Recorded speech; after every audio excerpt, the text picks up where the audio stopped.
Hi guys, welcome back. Just a disclaimer before we get into the video. This is a perspective that personally resonates with me. Everything I talk about today is inspired by the book The Journey of Souls by Michael Newton. In no way am I trying to replace or challenge anyone's religious or personal beliefs. I hope you take what resonates and leave what doesn't. And let's get into the video. What if your life isn't random at all? Before you came here, your soul chose certain themes like love, growth, independence, anxiety, healing. Not every single detail and not every painful moment, but the direction that your life would take. This is what people refer to as soul contracts. Michael Newton conducted past life regression on his clients. He gathered that before a soul comes into a life, they meet with their spirit guide and decide what they want the lessons of this life to be. They choose their key relationships, their major life turning points, and emotional themes that they want to work through with the ultimate goal of reaching spiritual enlightenment. The idea isn't that you scripted your entire life perfectly.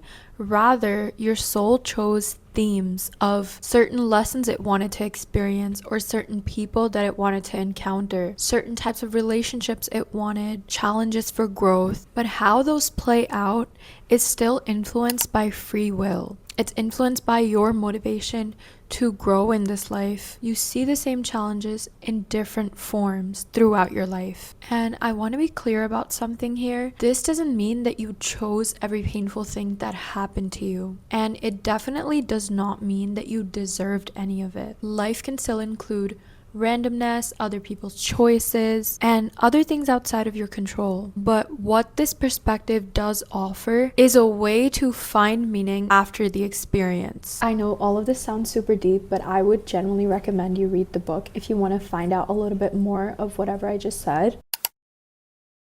Growth doesn't come from the event itself, something that happens to you, a person that you meet. Rather, it comes from how you respond to the event. For example, if your soul planned to learn self-worth, your life might present you situations where you feel undervalued, not because you deserve that, but because it gives you an opportunity to choose yourself. And in this example specifically, if you do things like set a boundary, stop over-explaining yourself, choose to walk away, you are completing that lesson. This is the most interesting part for me personally. The book says that in your life, you may meet people that were a planned experience of your life. They come in to teach you lessons, and they are planned because they're going to trigger specific growth in your life. I want you to think back to a time where a failed friendship taught you a lot of lessons. The reason for that is that person was implanted in your life purposely so that it could trigger your growth. That is obviously only if you wanted to grow from that. I'm also not exactly saying that every single person or every single event that happens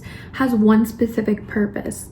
It could have no purpose or multiple purposes as well. The important part to understand in this theory or philosophy is if you've ever had patterns that keep repeating in your life, more likely than not, it is something that you picked to do in this life. And if this is true, then growing from anything and everything, old relationships, people in your life, events that happen to you, is the smarter thing to do. Because not only is it serving you on a human level, it's probably also serving you on a spiritual level.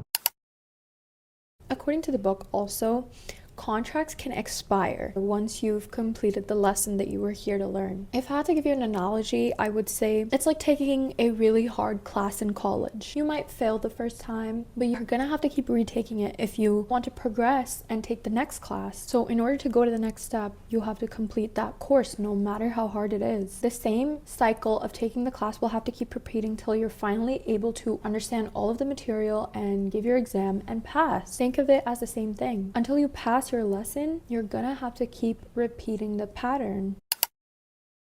So what are some ways that you could personally think practically, and overcome any patterns that are currently happening in your life. Number one, I want you to identify the patterns of your life. What are some kind of people that keep repeating in your life? What are some lessons that keep repeating in your life? What do you struggle with the most? Secondly, I want you to identify what is the lesson that this is trying to teach you. Is it detachment? Is it boundaries? Is it self-worth? Is it calmness? Thirdly, I want you to change your approach to how you're dealing with that specific issue. Do the things that you've been avoiding. Challenge yourself and be the bigger person. Have grace with yourself. And remember, all of this has to come from your intuition. And lastly, keep that consistency with your new approach. If you want your contract to successfully expire, you have to shift your behavior to indicate to the universe that you have learned this lesson. Maybe your life isn't controlling you, it is presenting you with the same lessons over and over again until you learn. Once again, I want you to take from this whatever resonates with you, whatever makes sense, and I'm going to put a link in the description to the book below. Remember, you have full control of how you choose to deal with events in your life. If you're ever able to apply this thought process anywhere, I hope that it helps you. Thank you for watching. Let me know if you want to see more content like this in the comments below, and I'll see you guys soon.